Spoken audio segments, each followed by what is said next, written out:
Saudara-saudaraku yang terkasih, kalau kucing dan anjing itu kan sering dipakai atau digunakan sebagai gambaran pertengkaran di antara manusia. Emang secara ilmiah berbeda ya kucing dan anjing itu ya. Dan tentu kalau kita perhatikan baik-baik bahwa terjadi pertengkaran juga dalam kehidupan ini ya, karena perbedaan antara suara yang satu dengan suara yang lain. Dan ada juga kesulitan untuk mendengar, ya kan. Kucing dan anjing kan ibaratnya meskipun mereka sama-sama hewan tapi suaranya berbeda dan tidak ada yang mau mendengarkan satu sama lain, akhirnya bertengkar terus, yang satu meong, yang satu ngegonggong kan, tidak nyambung begitu. Makanya sampai sekarang kucing sama anjing berantem karena perbedaan bahasa. Kalau begitu, kalau saudara-saudaraku yang terkasih, penggambaran kucing dan anjing ini ya yang sering terjadi di masyarakat tidak hanya menggambarkan konflik di antara manusia saja juga, tetapi juga perbedaan dalam hal menanggapi satu sama lain. Artinya di sini bahwa kita pun terkadang bereaksi secara berbeda-beda ketika mendengar orang lain berbicara atau memanggil kita. Kita tidak selalu bergerak, tidak selalu taat atau mengakomodasi apa yang dikatakan dan dilakukan orang lain, karena apa yang dimaksud orang lain itu tidak sefrekuensi atau sependapat dengan kita, sesuara dengan kita. Kalau tidak, pendengaran kita ini hanya sekedar sebagai alat indera mendengar bunyi-bunyian saja. Kata-kata orang lain belum tentu berarti bagi kita. Dalam kepemimpinan misalnya, kemampuan ini, mendengarkan ini biasanya makin berkurang saat seseorang mempunyai jabatan yang makin tinggi. Dalam kehidupan iman pun hal ini akan terus menjadi masalah. Dan seperti bacaan Injil hari ini, siapa yang mampu mendengar? Siapa yang mau mendengarkan? Perkataan ini keras. Ketika kita mendapatkan suatu kritikan, nasihat, namun jabatan kita berada di titik-titik yang tinggi, atau kita memiliki sesuatu hal yang luar biasa, kita akan menganggap remeh orang-orang yang menasihati kita, bahkan bisa menjadi sumber konflik dalam hidup kita. Saudara-saudaraku yang terkasih, dinamika dalam Injil Yohanes yang kita baca pada hari ini bisa dirasakan lewat perbedaan tentang siapa yang dituju Yesus dengan ajarannya. Semula Yesus menyapa banyak orang, kemudian ia berbicara kepada orang Yudea. Dan sekarang dialog ini bergeser lagi kepada banyak dari murid-murid Yesus. Kelompok yang terakhir, banyak dari murid-murid Yesus ini sebenarnya adalah calon-calon pengikut Yesus yang lingkupnya lebih luas daripada ke-12 rasul. Mereka ini juga menggerutu, mengingatkan pada gerutu orang Israel di padang gurun dan peristiwa Mana. Mengenai kata-kata Yesus yang dianggap keras, yakni soal memakan daging dan darahnya, tidak mereka mengerti. Bagi orang Yahudi, memakan daging ya yang mentah dan meminum darah adalah sesuatu yang sama sekali tidak bisa diterima. Dan pertanyaan Yesus kemudian mengembalikan mereka pada kata-kata mereka sendiri. Apakah perkataanku ini mengguncangkan imanmu atau menjadikan skandal bagi dirimu atau sandungan bagi dirimu? Karena menggunakan bahasa Yunani skandalisei. Problemnya terletak pada bukan pertanyaan Yesus, tapi pada gerutu mereka sendiri. Siapa yang sanggup mendengarkannya? Karena mereka memang tidak mau mendengarkan. Kata-kata Yesus hanya akan menjadi sandungan kalau orang tidak sanggup mendengarkannya. Bagaimana orang bisa berkata, "Akulah roti kehidupan, makanlah tubuhku dan darahku." Kalau dianggap sebagai harafiah, maka orang akan merasa ini aneh pada saat itu, apalagi dalam tradisi Yahudi. Kata-kata Yesus hanya akan menjadi sandungan kalau orang tidak sanggup mendengarkan, memahami, mengerti maksud dan tujuannya. Mereka inilah yang pada akhirnya mundur dan tidak lagi mengikuti Yesus. Dan tanggapan terbaik datang dari Petrus. Tuhan, kami telah percaya bahwa perkataanmu adalah perkataan hidup yang kekal. Kami telah percaya bahwa sabdamu adalah sabda kehidupan yang kekal.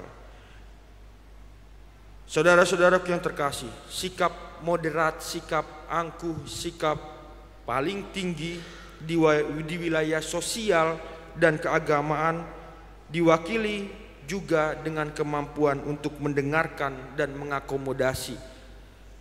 Sebenarnya ini sangat sesuai dengan berbagai teori kepemimpinan yang kalau Bapak Ibu sekalian sering baca ya, atau sering lihat di TikTok, yang menyatakan bahwa makin tinggi posisi seseorang seharusnya makin mampu ia mendengarkan yang lain.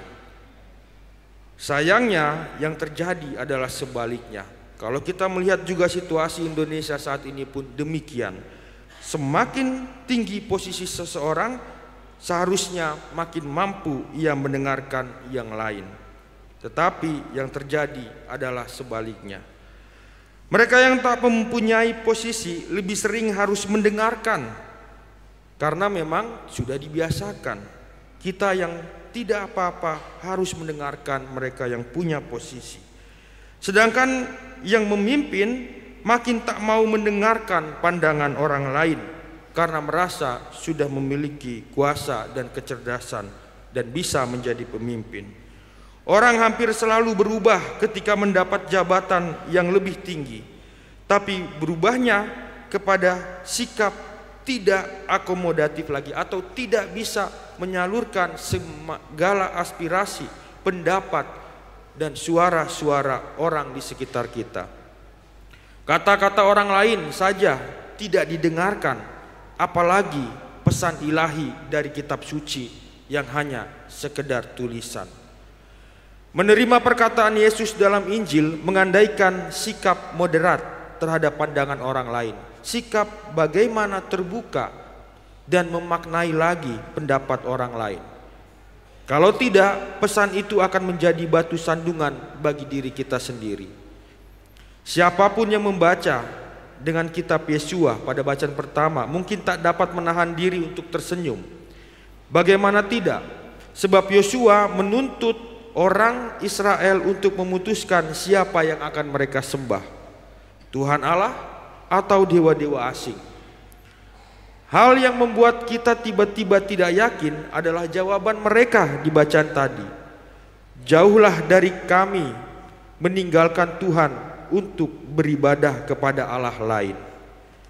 Meskipun dikatakan dengan tegas, kalimat itu segera buyar, sebab kenyataannya Israel terlalu banyak memprotes Tuhan, sudah dan masih akan meninggalkan Tuhan berkali-kali dalam sejarah mereka. Oleh karena itu bukan pernyataan iman verbal yang terpenting, melainkan relasi nyata sehari-hari. Percaya lewat kata-kata sama sekali tak sebanding dengan relasi yang setia kepada Tuhan.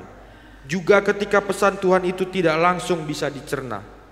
Menjadi pengikut Kristus menuntut sebuah sikap memahami dan mau menerima pandangan serta masukan dari orang lain, mau mendengarkan. Seharusnya juga iman mendorong kita untuk terbuka dan bukan malah menutup telinga. Reaksi lewat sindiran, penilaian dan gosip yang kita tebarkan hanya membuktikan bahwa kita sudah kehilangan karisma sebagai pelayan Tuhan. Tidak ada pesan Yesus yang terlalu keras untuk dicerna. Kalau saja kita mau mendengarkan, menerimanya juga ketika disampaikan kepada kita melalui orang-orang di sekitar kita. Dengan sikap ini perkataan Yesus pasti membawa hidup yang membahagiakan. Kalau kita dengan gampang, dengan rendah hati menerima segala kritik, saran, bahkan nasihat-nasihat orang lain. Tak peduli posisi kita berada di mana, kita peduli posisi orang yang menasihati kita itu ada di mana. Bahkan seorang anak kecil pun mungkin bisa memunculkan nasihat-nasihat terbaik yang mengarahkan kehidupan kita.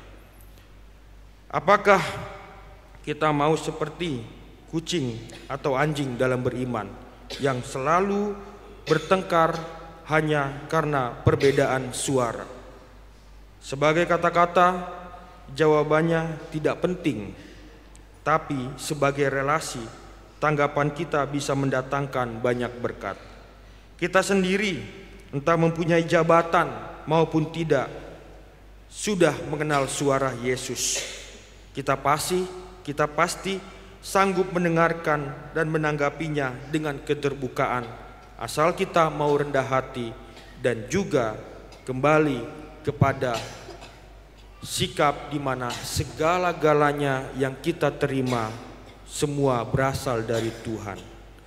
Semoga kerendahan hati untuk mendengarkan entah itu perkataan dari Yesus Sang Sabda yang kita baca hari ini, ataupun dari orang-orang di sekitar kita, bahkan dari orang-orang yang mungkin tidak pernah kita pandang, bisa membantu kita untuk hidup yang lebih baik, untuk peka mendengarkan suara Tuhan yang senantiasa memberikan buah-buah rohani kehidupan.